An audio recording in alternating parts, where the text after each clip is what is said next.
We're here at BGSUFalcons.com. We're talking with offensive line coach John McDonell. Coach, for those that don't know, can you talk about your background a little bit here, where you come from, what you've done in the past?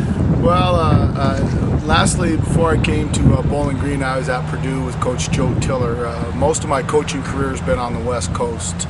I was at Washington State for a number of years. I was at Stanford, and I also coached at Notre Dame, and then Purdue. So that's kind of my history. I'm kind of the elder statesman on the coaching staff. I actually was going to ask you about that in a second, since you brought it up. How has that dynamic played out? We've got kind of a younger coaching staff, but you're one of the more experienced guys, that kind of thing. Do you give advice to the other coaches? I mean, do they ask questions from you?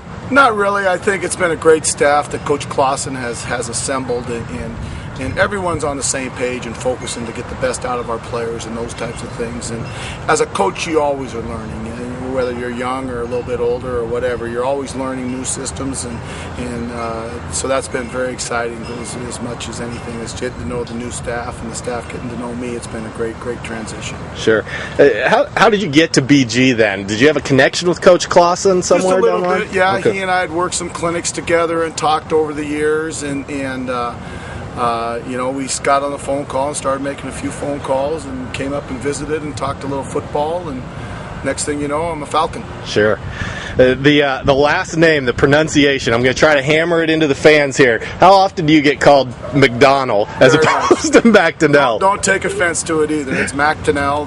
The McDonell is the Scottish side, and it looks Irish, but I'm both Scottish and Irish, but it's pronounced McDonell. Absolutely. Before we get into this offensive line, one last question. You've coached a number of NFL players, a number of guys that got onto the NFL. Do you see a common trait or something like that gets these guys to that level? Yeah, I mean, obviously there's talent. I mean, it's God-given talent to play in the NFL. And then the second thing is a desire. The desire to play the game, the love to play the game, because from high school, it's a game, and in college, it's getting to be a game, and then once you get into the professional ranks, it's a job. Yeah. So you have to love it. You have to love your job. You have to love what you're doing. You have to love all the aspects about what you're doing, not just the physicality of the game, the weight room, the studying, the every detail. Those are the guys that make it in the NFL, and the guys that have the talent and do those types of things play in the NFL for a long time. Sure. Talk about this offensive line now here at BGSU for 2009 a little bit. How are things coming together? I feel very good with the progress. It's always a learning curve when you have new staffs from spring to summer to fall. What I've noticed here at Bowling Green with these kids is a very mature attitude, particularly in the offensive line. They've approached the day-to-day dealings with a very, very workmanlike attitude and effort standpoint. They're very mature. They understand things. You don't have to coach as many of the hustles and those types of things. That's kind of a given already. So that's very fortunate. So I've been very pleased with the progress. You've got a fairly experienced line, at least on half of it, coming back. But is there a name or two maybe of guys that maybe we weren't expecting to see or we haven't heard a lot of that we're going to see on the field a little bit?